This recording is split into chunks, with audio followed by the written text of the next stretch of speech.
कंपन पैदा होते हैं।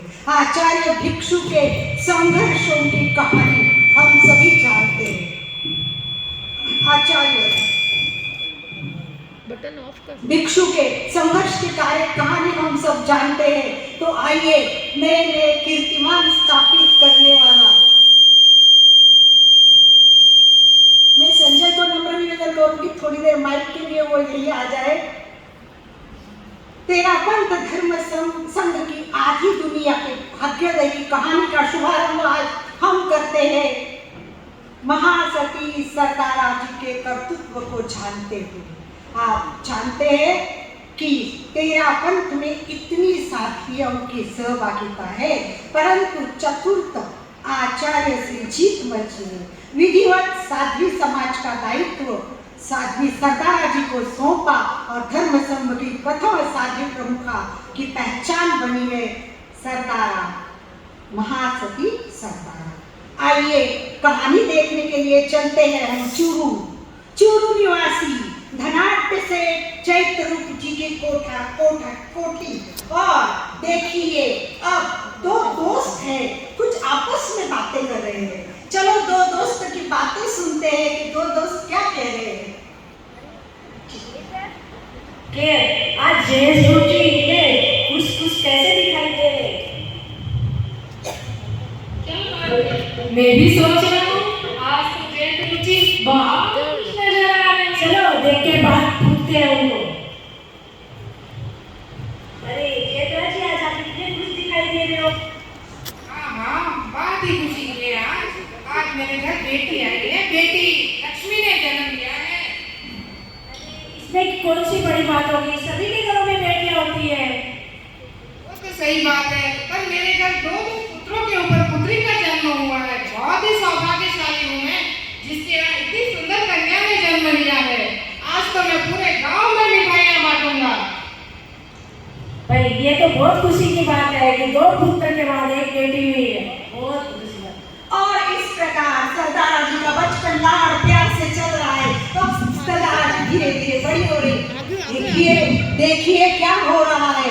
हम देख रहे हैं कि दोस्त फिर बात कर रहे, दो लेडीज आपस में कुछ बातें कर रही है। और हम देख रहे हैं कि दो महिलाएं आपस में कुछ बात करती है ना, तो सुनने जैसी होती है। तो सुनते ही ये दो महिलाएं क्या कर रही है आपस में, माइक पे करिए। माइक सुनाई नहीं दे रहा आवाज। अभी हम देख रहे हैं। अरे देखो ये देखो दो दूल्हा दुल्हन कैसे जा रहे हैं, देखा आपने? हाँ, बहुत सुंदर है ना, बहुत सुंदर। सरदारा को तो देख कितनी सुंदर लग रही है, बहुत सुंदर लग रहे हैं। सरदारा की शादी हो गई है और सरदारा 10 साल की सरदारा देखिए फौलादी अपने ससुराल में जा रही है।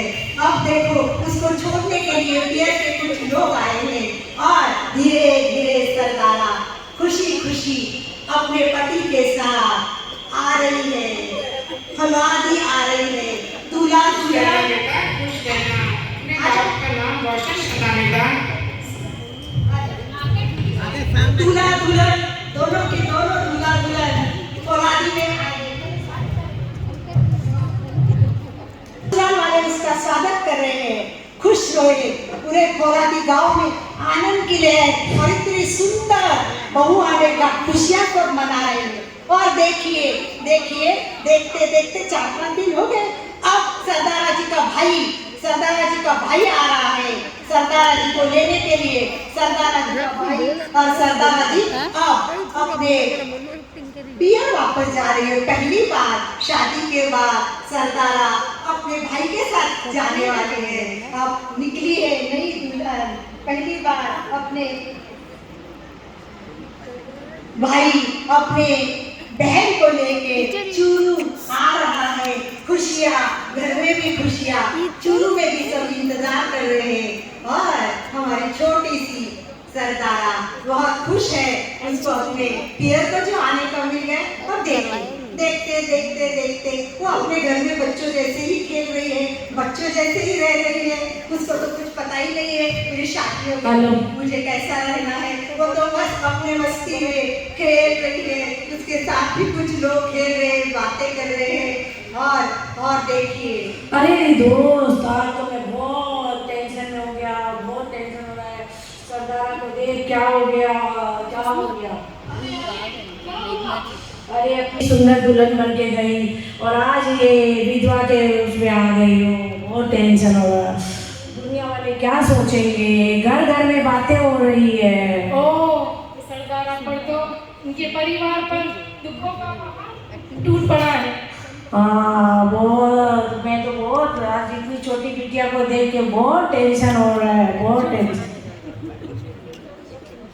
अभी देखो 10 साल की उम्र, हाथ की मेहंदी भी नहीं निकली थी तो उसको बुरी खबर आई, पति देहांत हो गया और हमारी छोटी सी सरदारा विधवा हो गई। दोनों परिवार का सामंजस्य देखिए।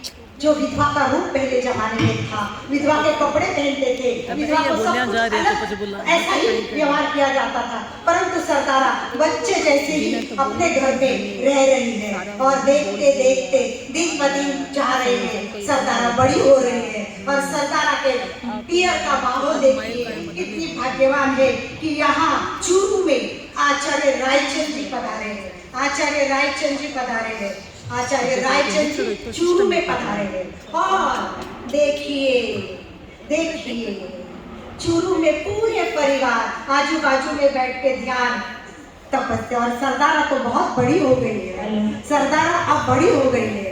देखिए सरदारा हमारे सामने बड़े रूप में आ रही है और तपस्या कर रही है। ध्यान सामायिक पूरा उनका जीवन है वो अभी धर्म में लगा हुआ है।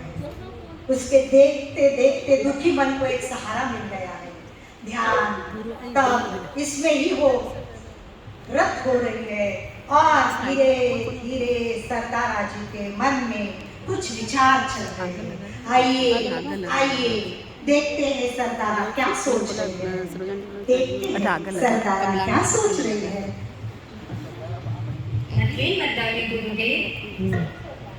गुरुदेव, मैं आपसे क्या एक विनती कर सकती हूँ? किस विषय में? गुरुदेव, आप मुझे आज्ञा दीजिए, मेरे दीक्षा के भाव है गुरुदेव। सरदारा, दीक्षा जो है वो इस तरह नहीं होती। तुम्हारे राज्य में हमें कोई शंका नहीं है, तुम्हारे भाव बहुत अच्छे हैं, परंतु दीक्षा के लिए तुम्हें परिवारजनों की स्वीकृति लेनी होगी, तभी हम तुम्हें दीक्षा दे सकते हैं। जय गुरुदेव। जय सरदारा। अभी सरदारा चाहती है कि पिताजी के बात करें, अपने कोई संकल्प बताए। देखिए अब सरदारा क्या कर रही है आगे। पिताजी, पिताजी, क्या हुआ सरदारा? पिताजी, मुझे आपसे कुछ बातें करनी है पिताजी, और मुझे आज आपसे कुछ संकल्प लेना है पिताजी। क्या बात है, कहो बेटा। पिताजी, मेरा मन इस घर संसार में नहीं लगता। ये क्या कह रही हो? पिताजी, मैं तपस्या में लीन होना चाहती हूँ। आज से मैं कुछ संकल्प करना चाहती हूँ पिताजी। अभी तुम उम्र में छोटी हो बेटा, संकल्प धीरे धीरे लिया करो। पिताजी, परंतु आज मैं कुछ संकल्प लेना चाहती हूँ। आज से मैं आजीवन रात्रि भोजन करने का त्याग करती हूँ। क्या कह रही हो? और यही नहीं पिताजी, आज से मैं कड़ी, गोल, सोने की चूड़ियाँ ये सब पहनने का भी त्याग करती हूँ। ऐसा मत कहो सरदारा। पिताजी, आप मेरी एक बात गुरुदेव को प्लीज अर्ज कर दीजिए पिताजी। मुझे दीक्षा के भाव हैं, क्या आप गुरुदेव को बता सकते हैं? बेटा ऐसी बात मत करो, दिल बैठा जा रहा है। तुम्हें थोड़े समय रुक जाओ, मैं बात करूंगा गुरुदेव से। इस प्रकार सरदारा जी के भाव दीक्षा के पिताजी अब वापस गुरुदेव के पास जाते हैं और चाहते हैं कि उसको दीक्षा के लिए आज्ञा मिले। तो देखिए देखते हैं जीत मजी आगे अपने बेटी के लिए क्या कर रहे हैं। तो जानिए आगे पिताजी क्या अर्ज कर रहे हैं। थोड़ा ध्यान रखिए। मथे मंदामी, मुझे आपसे अर्ज करनी थी। किस विषय में? सरदारा के विषय में गुरुदेव। बताइए। आपको तो पता ही है कि उसका वैराग्य में मन लग गया है। दिन प्रतिदिन तपस्या ध्यान में लीन रहती है। आज तो उसने मुझे ये भी कह दिया कि मुझे दीक्षा देनी है। अब मुझे क्या करना चाहिए गुरुदेव? देखो देवदत्ती, सरदारा के भाव तो बहुत अच्छे हैं। उसका धर्म के प्रति रुचि, तपस्या व अध्यात्म में रुचि बहुत अच्छी है, बहुत ही निर्मल है। परंतु शादी हो जाने के बाद दीक्षा के लिए पितृपक्ष की स्वीकृति का कोई महत्व नहीं है। सरदारा को अपने ससुराल जाना होगा और वहीं से आज्ञा पत्र लाना होगा, तभी हम उसे दीक्षा दे सकते हैं, अन्यथा नहीं दे सकते हैं। ऐसा गुरुदेव, तो फिर मुझे उसे ससुराल भेजना होगा तो ही ये काम हो सकेगा। मैं आज ही जाकर उससे इस विषय में बात करता हूँ। गुरुदेव, पिताजी अभी तक के आए नहीं, बहुत समय हो गया। कब आएंगे पिताजी? पिताजी आप कहाँ गए? पिताजी, गुरुदेव ने क्या आज्ञा फरमाई? सरदारा, गुरुदेव ने फरमाया कि तुम्हें दीक्षा के लिए अपने ससुराल से आज्ञा पत्र लाना होगा। यहाँ का कोई मायने नहीं रखता। क्या अब मुझे दीक्षा पत्र लेने मेरे ससुराल जाना पड़ेगा? हाँ बेटा, ससुराल से अपने जेठ जी से कहना पड़ेगा कि वही तुम्हें आज्ञा पत्र लिख के दे। पिताजी, मेरे ससुराल जाने का इंतजाम कर दीजिए पिताजी, जल्द से जल्द करिए पिताजी। हाँ बेटा, मैं व्यवस्था करता हूँ। 2-3 दिन में तुम्हें भेज दूंगा। अपने भाई के तुम्हें अपने बेटे से कहूंगा कि तुम्हें छोड़ आएगा। ठीक है पिताजी। अभी सरदारा ससुराल जाने वाली है अपना आज्ञा पत्र लेने के लिए, और वो निकल चुकी है। उसके पिताजी ने व्यवस्था की है कि सरदारा जल्द से जल्द अपने ससुराल जाए और आज्ञा पत्र लेने के लिए अपने जेठ जी से निवेदन करे, क्योंकि शादी के बाद उसके ससुर जी भी गुजर गए थे। अब ससुराल में देखिए केवल जेठ जी है और जिठानी और सासू है। सरदारा आ रही है, देखिए देखिए ससुराल में आ रही है सरदारा। ससुराल वाले खुश हो रहे हैं। मासा, सरदारा आई, सरदारा आई। अरे सरदारा, कहूँ कैसी हो? सब कुशल मंगल है? प्रणाम भाई साहब। प्रणाम माँ साहब। प्रणाम भाई साहब। खुश रहो। आज अचानक यहाँ कैसे आना हुआ? सब कुशल मंगल? जी सब कुशल मंगल है। जेठ जी साहब, मुझे आपसे एक आज्ञा चाहिए। बोलो सरदारा, क्या आज्ञा लेने आई हो? भाई साहब, मेरे दीक्षा के भाव हैं, क्या आप मुझे दीक्षा की आज्ञा दे सकते हैं? सरदारा, ये क्या कह रही हो? हमारे खानदान में आज तक किसी ने दीक्षा नहीं ली है। माँ साहब, भाई साहब, आप मेरी मनोदशा को समझिए। मेरा मन इस घर संसार में नहीं लगता। आप मुझे दीक्षा की आज्ञा दे दीजिए भाई साहब। सरदारा, आज तक हमारे खानदान में किसी ने दीक्षा नहीं ली, और ये मैं तुम्हें भी नहीं लेने दूंगा। ऐसी क्या कमी पड़ गई जो तुम ये सारा घर बार शान शौकत छोड़ के जाना चाहती हो? भाई साहब, मुझे अगर आपने दीक्षा पत्र नहीं दिया तो मैं रोटी खाने का त्याग करती हूँ। सरदारा, ये क्या कह रही हो? धीरज रखो, धीरज रखो। सरदारा, ये कैसा प्रण ले रही हो? मुझे तुम्हारी दीक्षा बिल्कुल मंजूर नहीं है। ये हमारे खानदान का सवाल है, लोग क्या कहेंगे? भाई साहब, अगर आपने मुझे दीक्षा पत्र नहीं दिया तो आज से मेरा रोटी खाने का त्याग है। तुम भूखी प्यासी रह जाओ, मर जाओ, पर तुम्हें मैं दीक्षा नहीं दूंगा।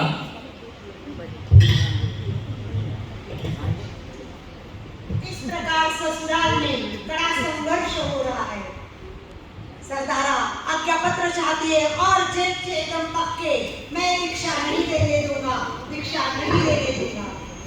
सरदारा के भाव समता है, वो अपने तप में लगी है, तपस्या में लगी है। और देखिए आगे क्या हो रहा है, देखिए आगे क्या हो रहा है।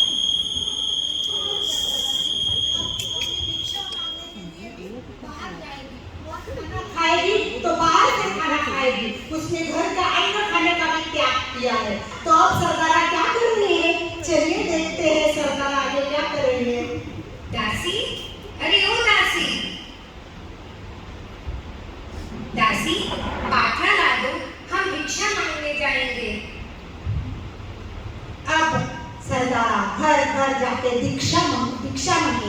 और देखिए भिक्षा मांगने के लिए वो जा रही है और रास्ते में कुछ महिलाएं उनको देख रही है और ये महिलाएं देख रही है कि ये कहाँ जा रही है और देखो आपस में बात भी कर रही है। क्या कह रही है महिलाएं? माइक हाँ भाई जी, मुझे पता है भिक्षा के लिए एक पात्र ही बहुत है, लेकिन आपको मैं बताती हूँ ये काष्ठ का पात्र है। ये पात्र मेरी दीक्षा को दर्शाता है। ये चांदी का पात्र है। ये पात्र मेरे दोनों परिवार की संपन्नता को बताता है। और ये मिट्टी का पात्र है जो कि मेरे जेठ जी, मेरे ससुराल वाले मुझे भिक्षा नहीं दे रहे हैं, उनको शर्मिंदा करने के लिए मैं मिट्टी के पात्र में खाऊंगी।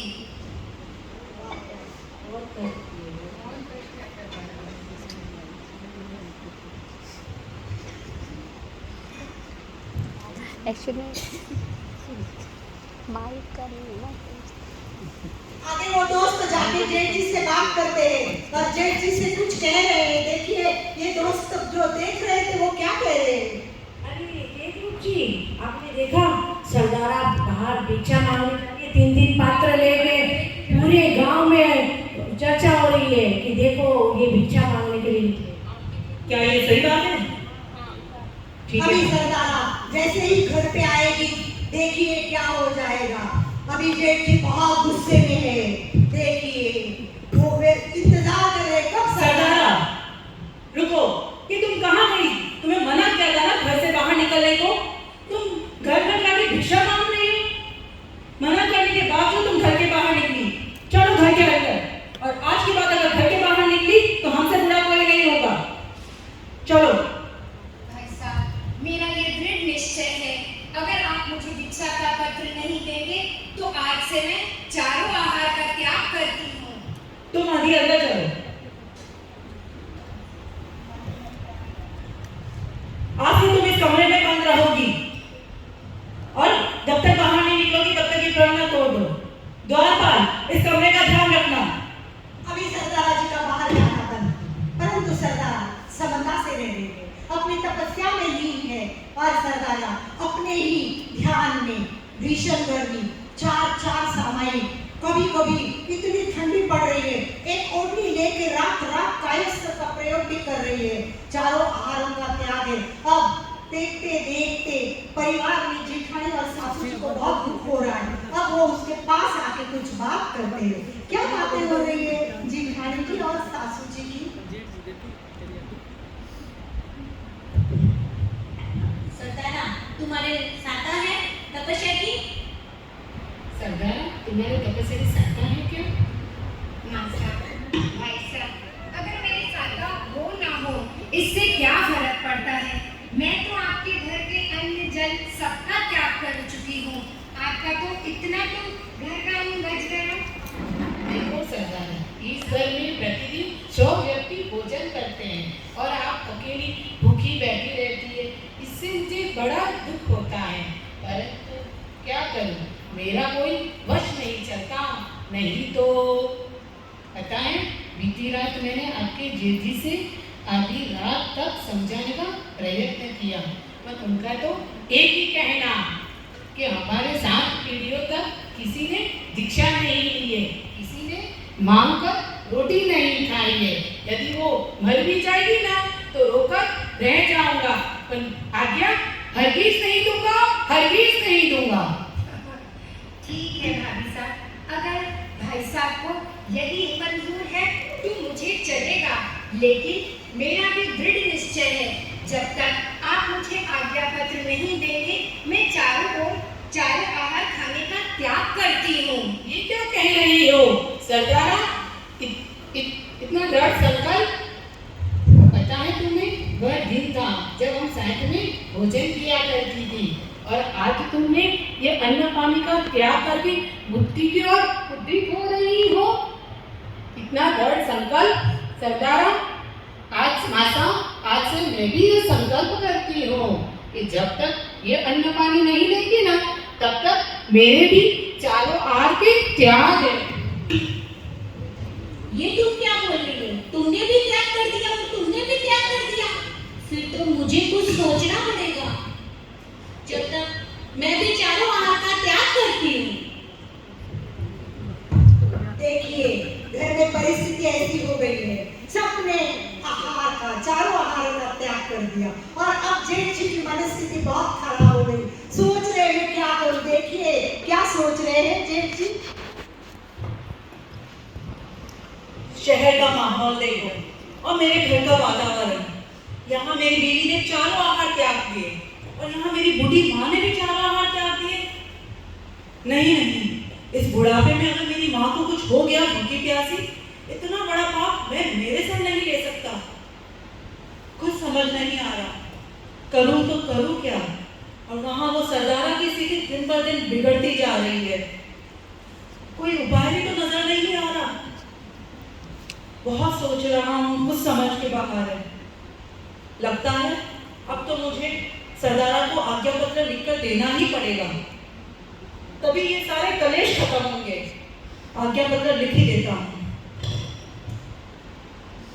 अब जेठ जी आज्ञा पत्र लिख रहे हैं और यहाँ सरदारा अपने तपस्या में और उसके जिठानी और सासू भी उसके साथ बैठे हुए हैं। देखिए आज्ञा पत्र लिख रहे हैं और सोच रहे हैं और सरदारा जी के पास जा रहे हैं जेठ जी।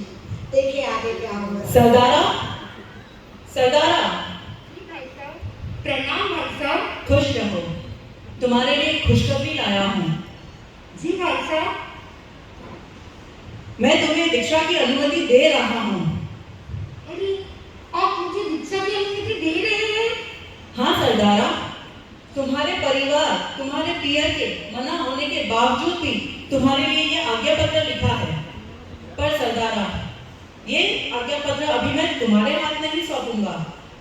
ये आज्ञा पत्र सिपाही के हाथ भेज के तुम्हारे पियर भेजूंगा, जो तुम्हारे पिताजी को देगा और वही सिपाही तुम्हें पियर ही छोड़कर आएगा। पर सरदारा, अब ये आज्ञा पत्र तुम्हें तुम्हारे पिताजी से लेने का कार्य स्वयं करना पड़ेगा। भाई साहब, आप मेरा आज्ञा पत्र चूरू भेज रहे हैं? हाँ, पर ये तो जरूरी नहीं कि मैं मेरी दीक्षा चूरू दूं। जहाँ मेरा मन करेगा मैं मेरी दीक्षा वहाँ लूंगी। तुम्हारी बात सही है सरदारा, मगर तुम्हें यहाँ से पहले सीधा चूरू ही जाना पड़ेगा। वहाँ जाकर तुम उदयपुर, जयपुर, जहाँ जाना चाहो वहाँ जाके दीक्षा ले सकती हो। उससे हमें कोई आपत्ति नहीं, पर यहाँ से तुम सीधा अब चूरू ही जाओगी। भाई साहब, तो मेरी चूरू जाने की व्यवस्था कर दीजिए। मैं तुम्हारी चूरू जाने की व्यवस्था कराता हूँ और तुम्हारा सफल मंगल हो। यही भाग। सरदार, तुम्हारा संकल्प संपन्न हुआ। तुम कह रही हो? हाँ माता, हाँ माता, हाँ माता, अब मैं चलती हूँ। इस तरह अब ड्रामा का एक पार्ट हो चुका है, दूसरा पार्ट हमें देखना है। अभी धीरे धीरे सरदारा अपनी यात्रा शुरू हो गई है चूरू की तरफ और सरदारा अब अपने ससुराल से पियर चूरू जा रही है और ड्रामा यही रुक रहा है। प्रवास लंबा है, तो ये चूरू पहुंचने तक हम देख लेते हैं बीच में क्या हो रहा है। अभी हमें देखना पड़ेगा कि हमारे साथ जो वक्त जो सम्मान करने के लिए आए